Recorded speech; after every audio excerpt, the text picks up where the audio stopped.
METHANE-4, and as I mentioned earlier, that tomorrow is also holiday, and I have already scheduled your extra class or compensatory class for Friday at Monday 11 a.m. Okay, at Monday 11 a.m.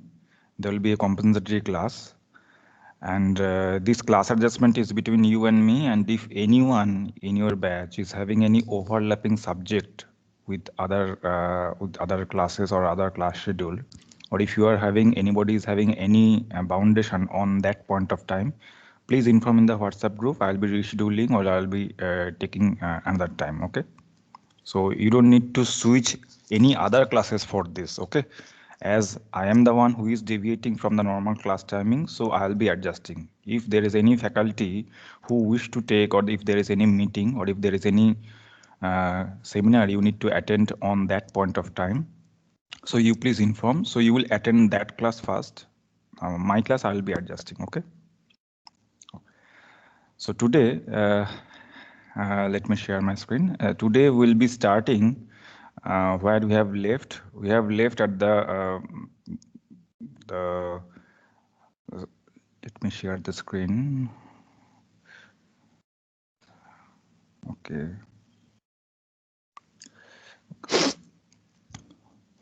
All of you can see the note. I have already shared the screen. Can you see the note? Can you see the PDF?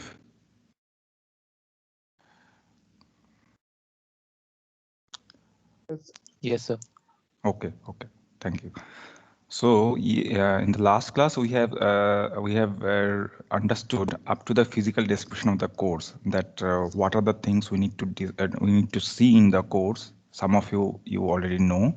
We have also discussed some of the basic properties in the earlier classes, and we have seen how the proximate analysis and the ultimate analysis is done, and how they may have the impact on the gas storage capacity, what are the possible factors, and how you are going to represent your gas storage capacity. Okay, whether it is as received basis, whether it is dried basis, or whether it is dry and ash free basis, and so on. Okay, today we'll continue this introductory concepts of this coal properties. We are still discussing about the coal petrology.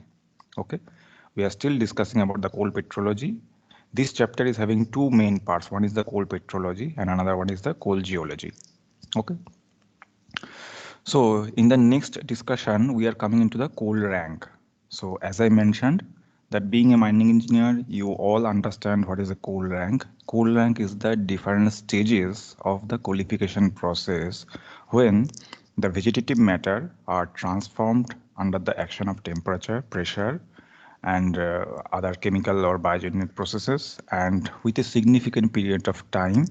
Okay, the vegetative matter is solidified into the coal. So that process is called the qualification, and with different pressure, temperature, or the other external conditions, weathering effect, the different part or the different composition is amalgamated, and which is going to be changing from peat, lignite, then high volatile bituminous, then low volatile bituminous, and then purely the highest grade of the anthracite coal. Okay, because anthracite coal is having very high useful value, and it is also having very high carbon content. Okay, so highest rank is obviously the anthracite coal. Now this thing, now you have to correlate that what the rank will do into the storage capacity. When I'll discuss about all this fundamental effect after third and fourth chapter, I'll discuss with you about some of the very good papers which has written to make you more understanding, to give you more understanding about the process and their features. Okay, so you will see there that although we can tell that the rank has an impact on this gas storage capacity, but sometimes it is very much difficult to identify that whether it is a linear effect, or whether it is a polynomial effect, or whether it is an exponential effect. Let me clarify this. Suppose if it is linear effect, then as we can say, if the rank increases, the gas storage capacity is supposed to increase. Okay, earlier it was thought that it is a linear relation. So if you go from peat to bituminous to anthracite, you are supposed to see more incremental gas storage capacity for a sample of coal. Whereas some researchers have already shown that this relation is not valid. At some point of time, depending on the other composition inside the coal, there may be some inorganic content, there may be some other structural thing.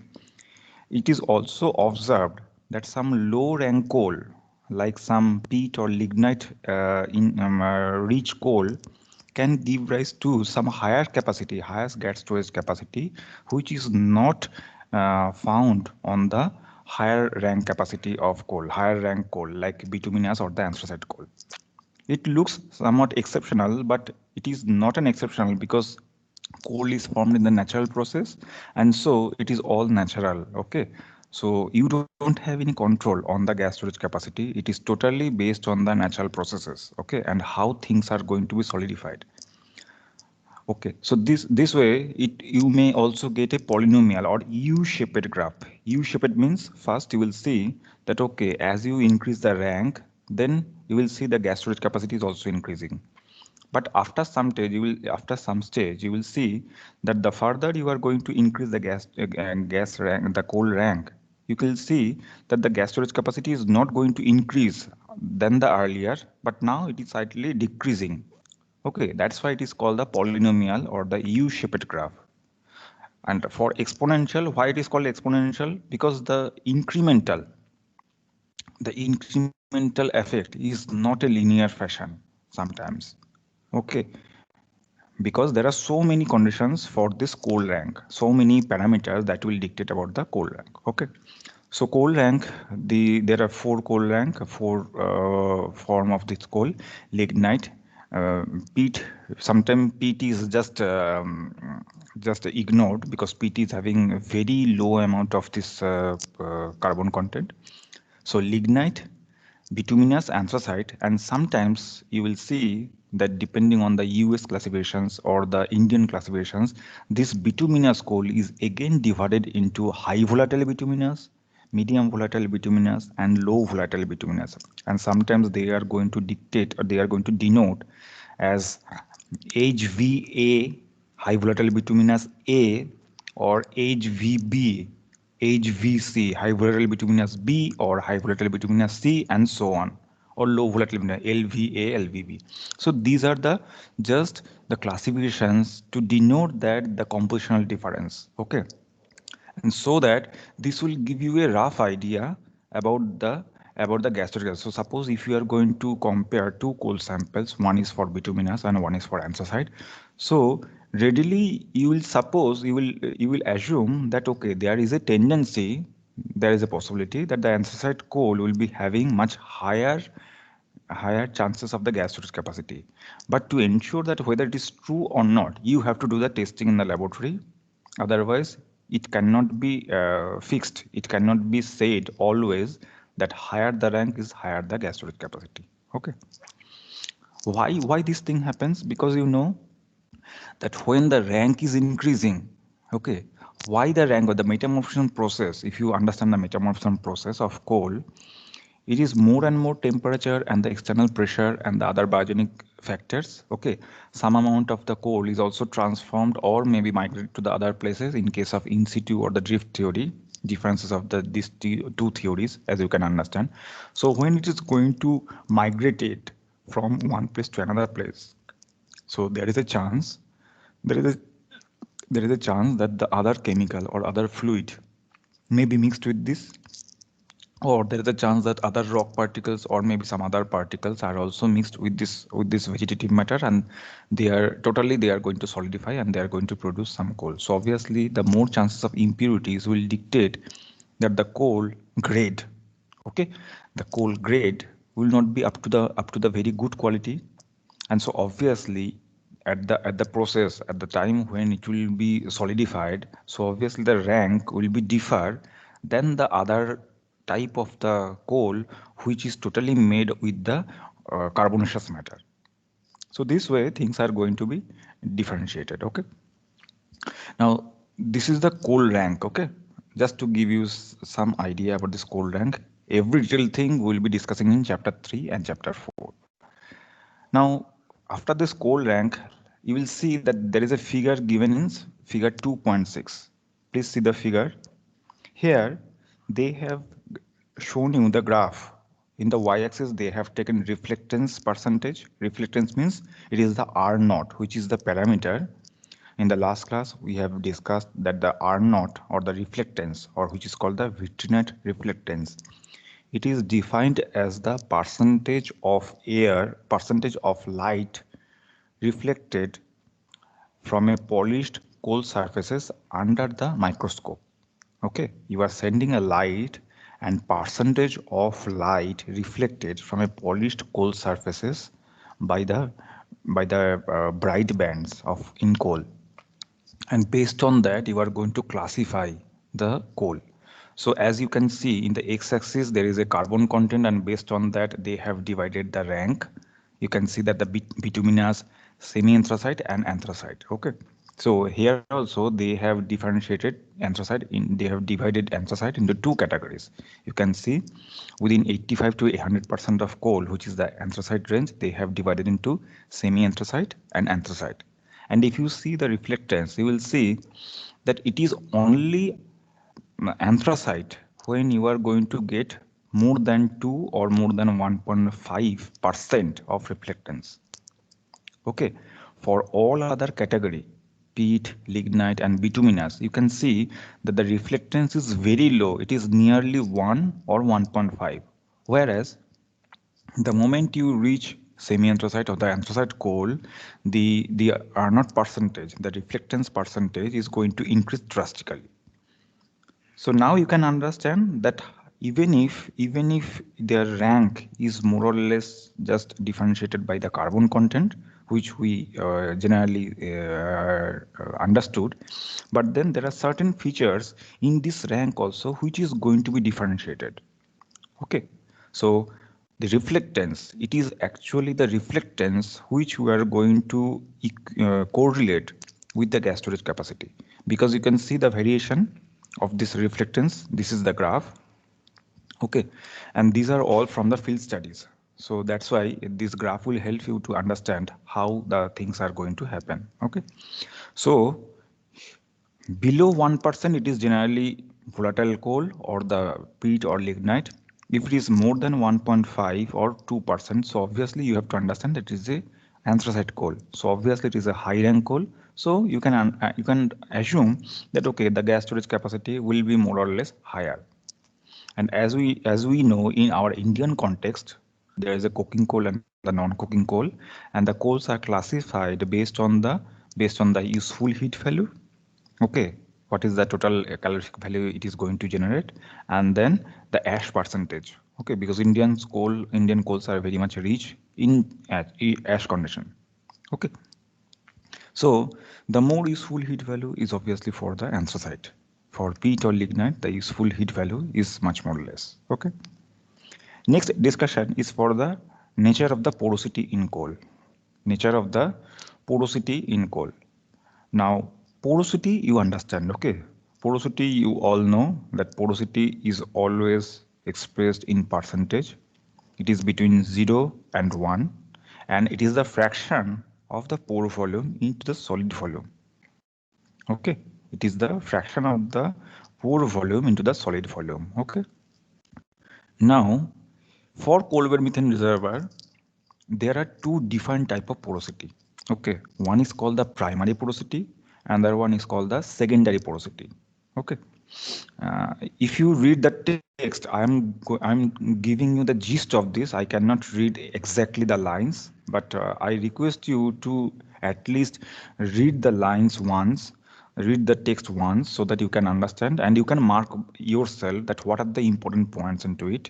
And obviously the video recording will help you. Okay, so the porosity, which is giving you the idea about the void spaces or the pore spaces, because the gas is absorbed into the pore spaces only. So it is very much important for the coal bed methane perspective. Now there are two different type of porosity. It is called primary porosity, which is comprising of all the pores there are three different type of pores, which is called the micropore, mesopore, and macropore. If you see this, if you see this note here, they are going to define the three pore sizes. Okay, they have given the sizes also. Angstrom, 1 angstrom is 10 to the power minus 8 meter. Okay, 1 angstrom is 10 to the power minus 8 meter. Okay, and 1 nanometer is 10 to the power minus 9 meter. Okay, so there are three pore sizes. One is called the macropore, the largest one, the mesopore, the medium one, and the micropore, the smallest one. Okay, so these are the different pore sizes based on their radius. Whereas the porosity, the nature of porosity is of two types. One is called the primary porosity, which is comprising of all the pores. There may be micropore, there may be mesopore, there may be macropore. Okay. And the secondary porosity is comprising of all the clits, bedding planes, and the natural fracture system. Okay. So the Coalbed methane reservoir is said to have a dual porosity system. Why dual porosity? Because it is having a primary porosity comprising of the pore sizes and the secondary porosity which is comprising with the natural fractures, the coal clits and the bedding planes and everything. Okay, so the total fracture network. But always remember that the gases are stored into the primary porosity only, and a very few amount of the gas, it is less than 5%. Okay, 5% gas is stored into the natural fracture systems.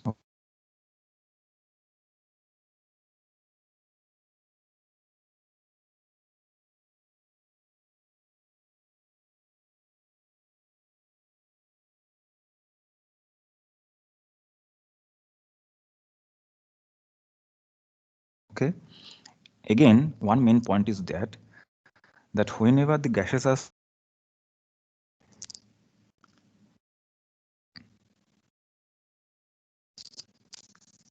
hello, did I disconnected? Can you hear me now? Hello.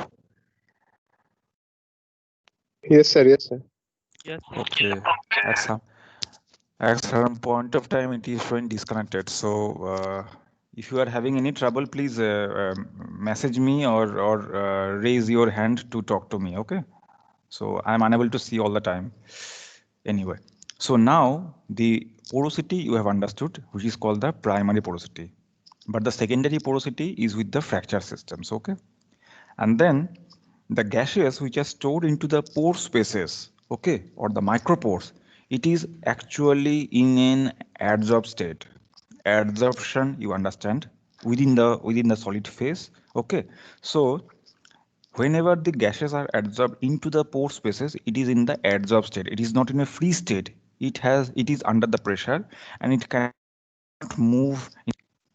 Whereas the gas which are stored in the free spaces or the natural system or the natural fracture area, okay, in the secondary porosity zone, it is stored there in a free state. It is not in an adsorbed state. And the ratio is 95% to 5%. In the primary porosity, gases are stored in a adsorbed state, with 95% of the storage capacity.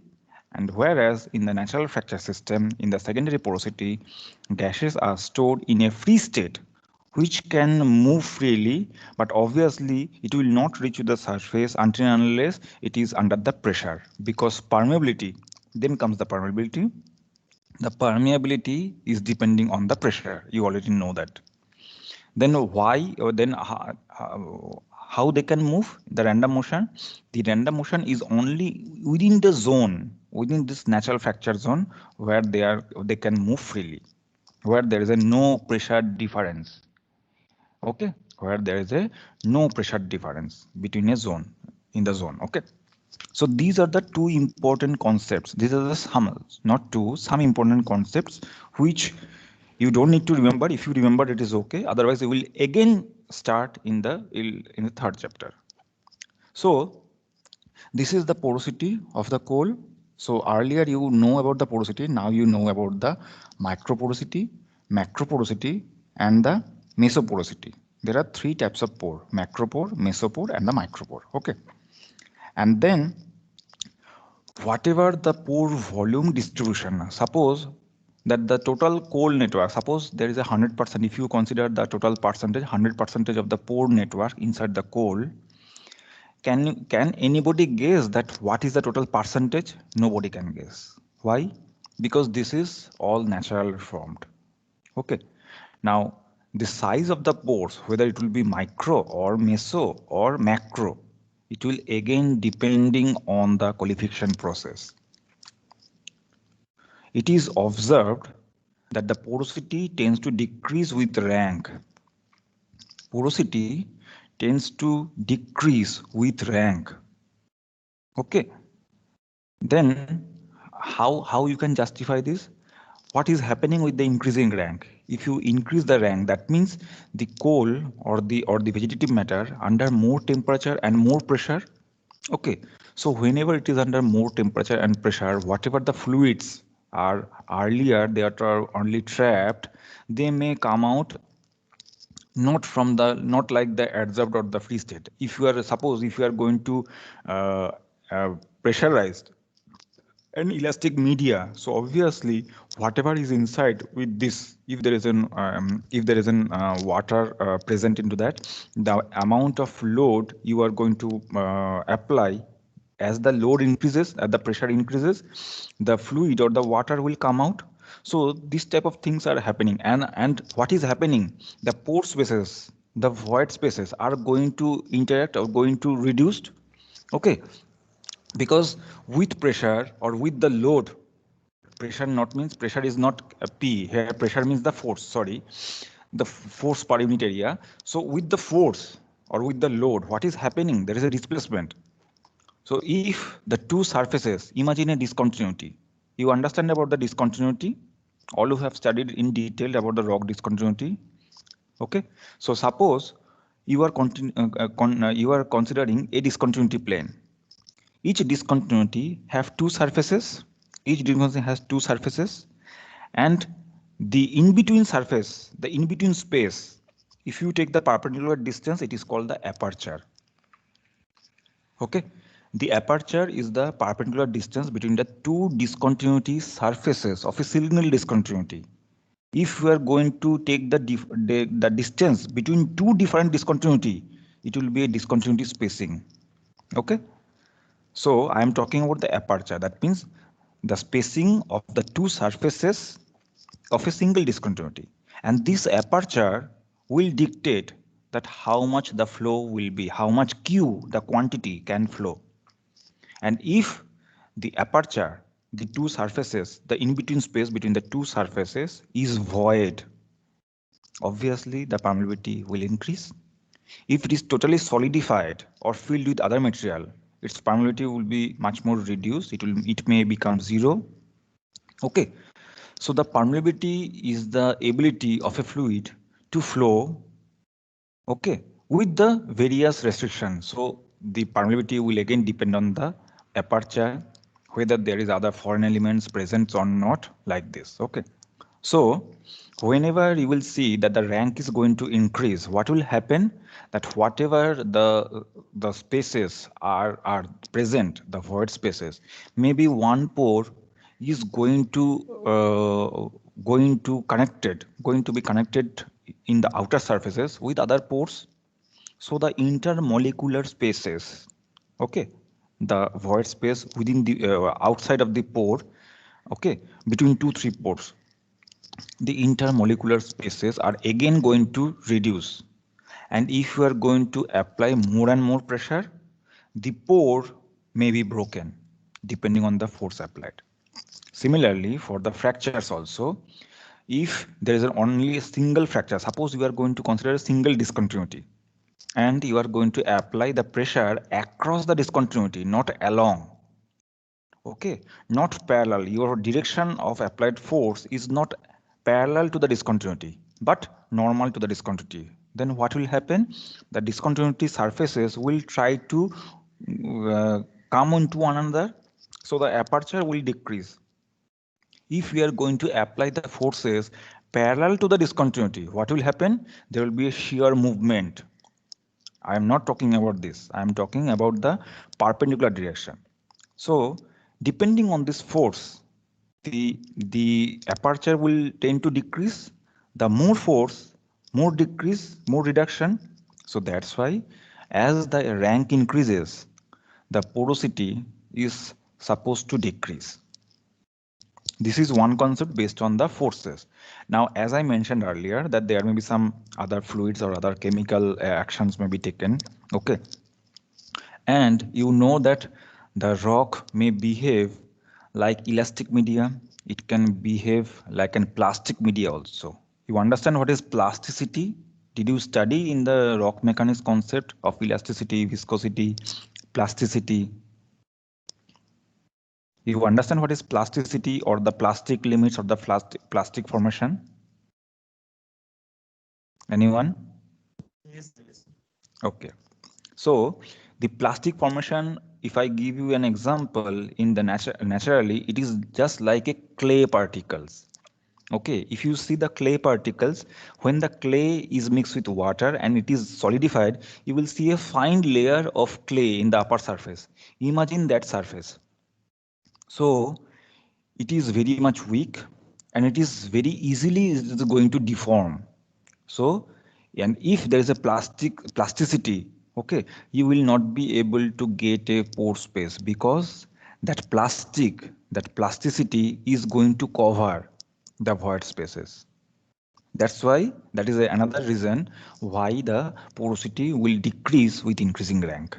Okay, so if you see the next figure, figure 2.7, here they have discussed the rank.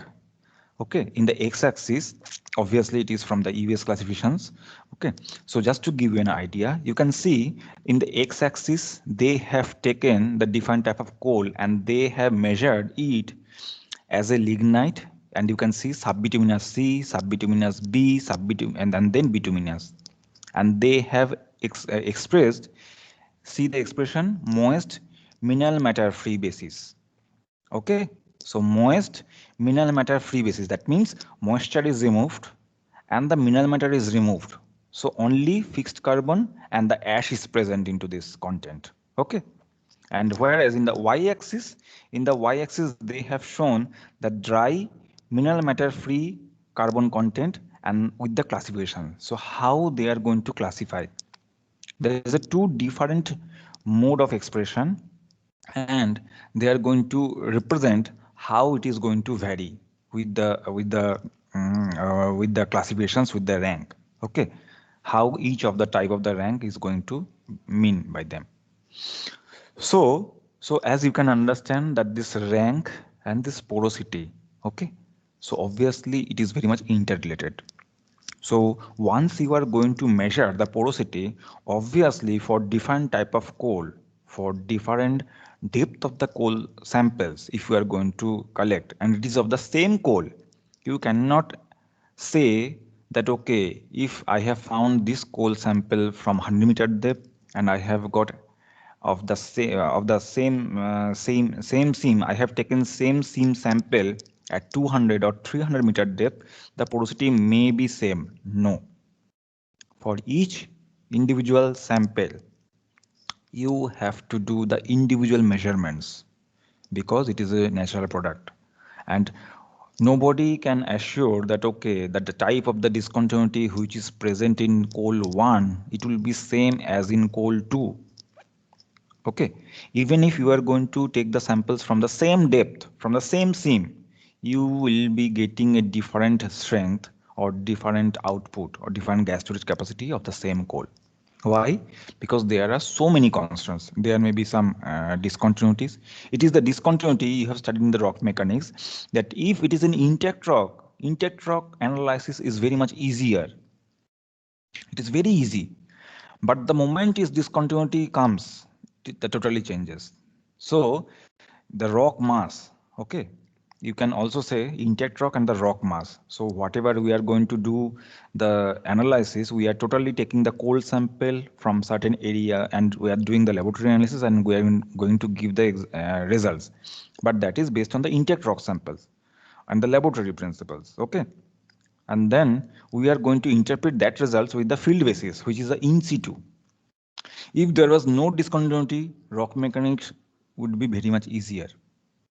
But it is due to this discontinuity that rock mechanics is very complex and very interesting to understand. Okay. So this is the porosity system or the porosity of the coal. Now, after the porosity, obviously the coal clit and the permeability. Now clits, there are three different type of clits that are present into the coal coal systems. Okay. You will later know the clits are nothing but a minute fracture surfaces which is formed during the deposition of the qualification process. Okay, deposition in the qualification process. There is a face clits, there is a butt clits, BUTT, and face clits, butt clits, and there is a one a tertiary clits. Okay, face clits are more common. Okay, the aperture between the face clits are higher compared to the butt clits, and face clits are more frequent and more extent, having more extent or having more length. Okay, so it is much more common. Whereas the butt clits are more or less orthogonal to the face clits. Suppose X, Y, and Z. So in X direction, if you are going to assume that there is a face clits, you will see that the face clits are much more common with less spacing, with high frequency per meter length. Okay, with high frequency, and the aperture is also higher. Whereas for the butt clits, the aperture is much less. It is not so common. The frequency is also low, and the length or the extent or the spread of that butt clits is also very less. In the tertiary clits you will not be able to see in the naked eye. It will be seen only under the microscope, and it is situated in the coal surfaces. Okay, only the coal surfaces which is only visible under the microscope. So these three type of clits are going to dictate your flow, because the clits are nothing but the open channel through which the fluid will pass. Okay, so obviously, and there is obviously the bedding planes, the bedding layers. As the coal is a sedimentary deposit, you know that there will be bedding planes.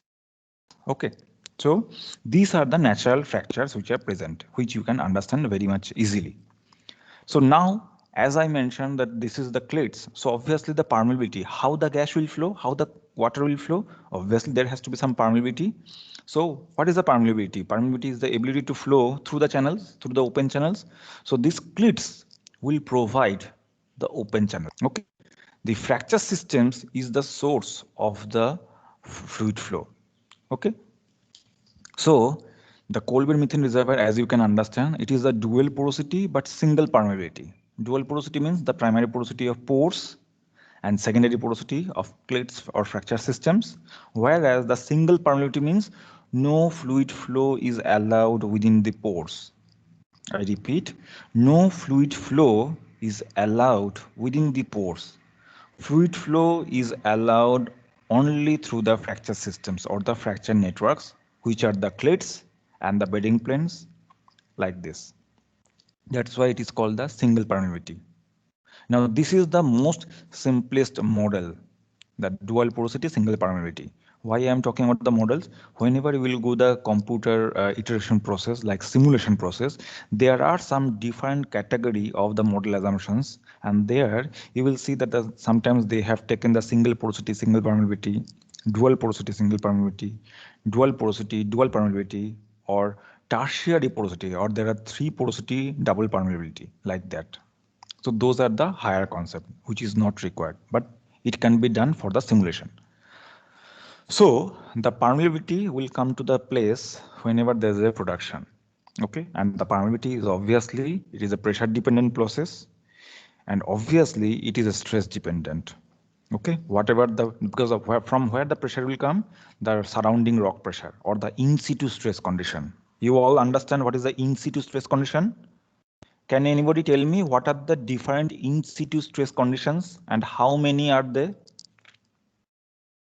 What are the different in situ stress conditions? Anybody?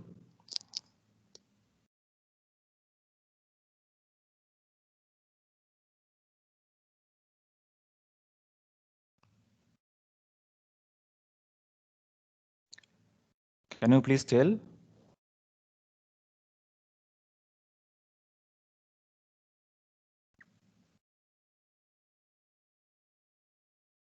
Hello? Can anybody tell what is the different in situ stress condition?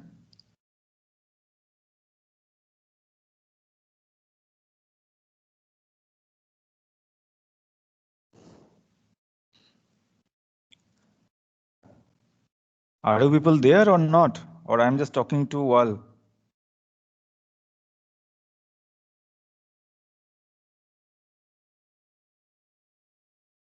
Sir, actually don't know, sir. You don't know the in situ stress condition? In rock mechanics, you have not understood? You have not read about the in situ stress condition? What is in situ? Okay, let me give you some easier concept. What is in situ? Do you understand what is in situ?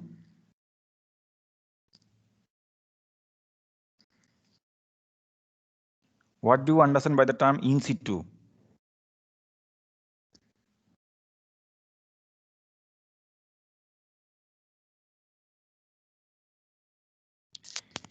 If nobody is going to respond, it is very difficult for me to talk into the class, okay? Be interactive.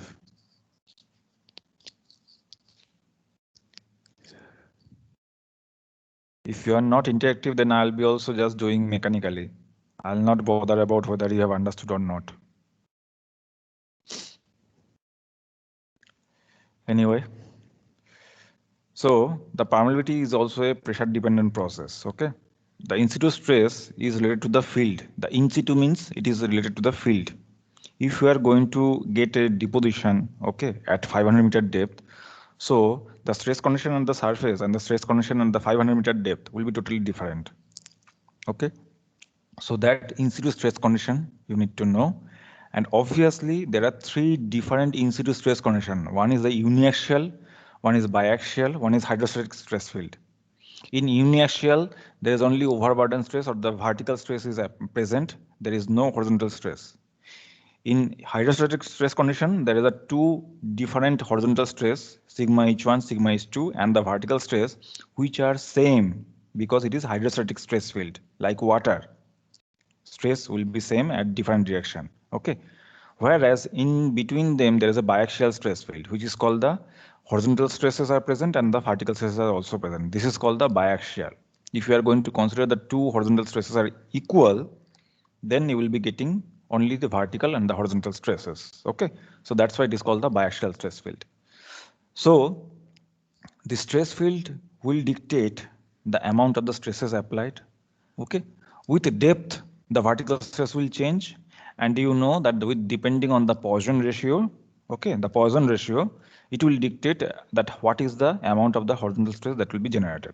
So when the surrounding stress is very high, the aperture and the fractures or the vertical fractures will, the vertical stress is also high, the apertures will be very much reduced, the openings will be very less, so obviously the permeability will be very much reduced.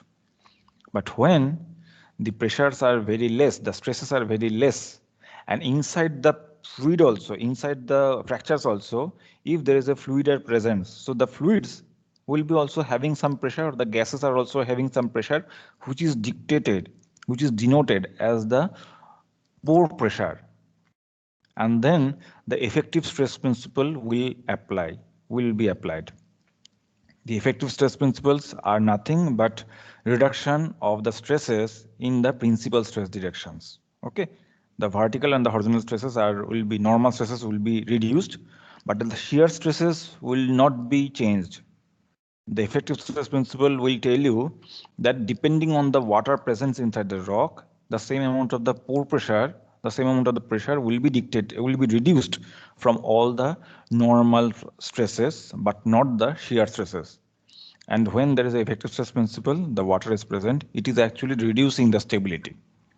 Okay, and increasing and indirectly increasing, because the shearing forces are the main forces which is going to create the fracture or the movement or the failure, but the normal stresses are the most stabilizing forces.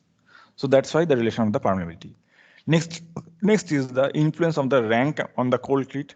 So obviously, as I mentioned earlier, that the rank is going to be dominated, or the coal clit is again it is going to be influenced by the coalition process. So the clits, the formation of the clits are also natural. The gases are coal. The gases are coal already. You know that the gases where it is stored. I have already mentioned that the primary porosity and the secondary porosity. Okay. So generally 95% of the gases are present in the pore system, and only very few amount of the gas in an adsorptive state, and very few amount of the gases are stored in a free state. Okay. Now for this coalbed methane, okay, this you need to understand in detail about this. These are the 5 steps. What are the steps we need to understand? First is the gas generation and the composition. Okay, if we summarize about our discussion, what are the main topic of our coal, how to know the coal bed methane and reservoirs. So first is the gas generation and the composition, how the gases are generated, and what is the composition of the gases. So mainly you know that mainly it is the methane, but sometimes there are some carbon dioxide also, or maybe some hydrogen, oxygen, nitrogen. Those are also present in the coal, but it is predominantly it is the methane. Gas retention by adsorption. Why retention means? Retention means it will retain, it will remain into the reservoir. I have also mentioned earlier that during the isotherm process, okay, when you have seen the isotherm graph, okay, you can also see the isotherm graph in the later also. So you cannot reduce the pressure beyond a certain point. Okay, you cannot reduce the pressure from, suppose, from 500 psi to 0. There should be some gap. Okay, why? Because of the abandonment pressure, because you cannot take out all the water from a reservoir, and so you cannot reduce the pressure up to 0. You can reduce maybe up to 100 or maybe 50 or maybe 85, like that, 85 psi. Okay, so some amount of the gas at that particular pressure, from 0 to 50 or 0 to 100, whatever gases are absorbed, that amount of the gas is already retained by the reservoir. So that's why it is called the gas retention by adsorption. The next point is the methane content of the coal. The methane content, how you are going to analyze? You are going to get by the desorption canister testing, which is a field testing, or you can take which is a field method, or there are some indirect method. You will take a coal sample, you will take out the coal sample, a coal core sample, and then you will be putting into the closed container. Okay, and the moment you are going to take it out from the cores, you are going to expose it from the atmospheric pressure. So it was pressurized inside the borehole, and the moment you are going to take it to the outside, it is coming to the atmospheric 0 pressure. So if it is pressure is reduced, so obviously the desorption will desorption will start. So you have to quickly take out the coal core, and you have to move it in the closed container. What will happen? As the pressure is reduced, gases will try to come out. So you have to put a time watch, and you have to put 0 mark, and then you will be taking the readings. So maybe after 1 hour, after 2 hours, or maybe after 20 days or 30 days, depending on the rate of adsorption, rate of desorption, okay, you will see that the gas content or the gas pressure is increasing, or the gas volume amount of the gas which you are going to collect by the water displacement is going to increase. When this gas content, the water displacement method, it will be stable. So obviously it is no further gas desorption is allowed. So then it has to be extended backward direction from the time when you have taken out from the reservoir. And if you extend that, you will be able to estimate the gas content. Otherwise, whatever you are doing in a sample, you are going to inject the gases and you are going to measure the isotherm. You are going to get the isotherm graph with constant temperature with the varying pressure steps. It is called the isotherm estimation and it is called the gas storage capacity. You are taking out a coal, you are injecting gas and you are going to estimate that at certain pressure, at certain temperature, how much gas it can store. So it is the storage capacity varying the pressure. Whereas the gas content is actually the steam content which was there in the reservoir. Okay, these two are somewhat different, although the meaning is same. Fourth point is the evaluating the gas content. Okay, so just now I have mentioned that there are three components of the gases. Okay, gas content in the coal. One is the lost gas content, one is the gas content or the adsorbed gas content, and another one is the remained gas content or the residual gas content. The residual gas content is already, I have discussed that what is remaining there after you have reduced the pressure. The adsorbed gas content you can calculate with the isotherm graph formation, whereas the lost gas concept, the moment you have taken out from the reservoir to the surface before you are going to do the testing, times have elapsed, and the gases pressure is also reduced. So it is obviously going to dissolve some of the gases. You are not going to, if you are not going to take those gases into your consideration, you are going to lose those gases. So that is the lost gas content. So lost gas, adsorbed gas, and the residual gas. These three comprising your total gas content. Okay. And with these three parameters, you are going to evaluate the gas content. And last is the coal materials and the relation to the gas content. Coal materials are of three types. Okay. If you see here also you can see in this section also they have discussed graphs and lot of graphs and their field notes. So materials are nothing but the vitrinite, inertinite and leptinite. Okay, so these are the three main materials. You can see here they have discussed about the materials: vitrinite, leptinite, and inertinite. Okay, some of them are very much oxygen rich. Some of them are born from woody, decayed woody matter or the wooden tissue. Okay, and some of them are also very much soiling to the fingers and very much gas content. Okay, very much high storage capacity they are having. Okay, so obviously these macerals, these are called the macerals. Okay, and there is a standard testing coal petrographic analysis to calculate those elements, which is not visible under the naked eye. Under the microscope only you will be able to see. So based on those percentage, those maceral microscopic percentage, they are also going to dictate what is the total type of the coal. Okay, total gas content or how the gas storage capacity will be dictated. And this maceral, as you can see figure 211, the maceral, how they are formed, it is again going to be dictated by the coefficient process. And as you can see that with the carbon percentage, they have just going to give you an idea with DAF percent, so dry and ash-free basis, how the methane content is going to change. You can see that it is U-shape.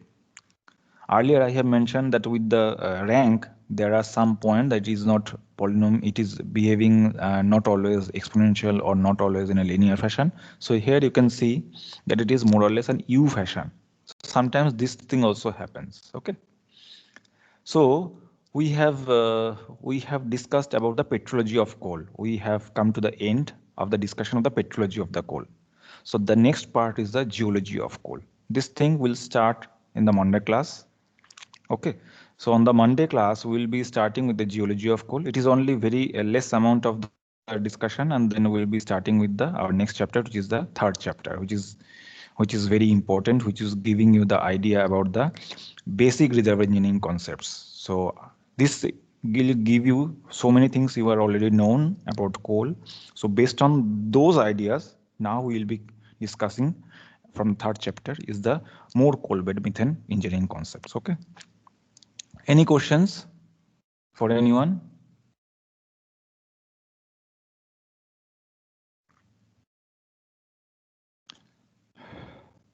No questions? Okay.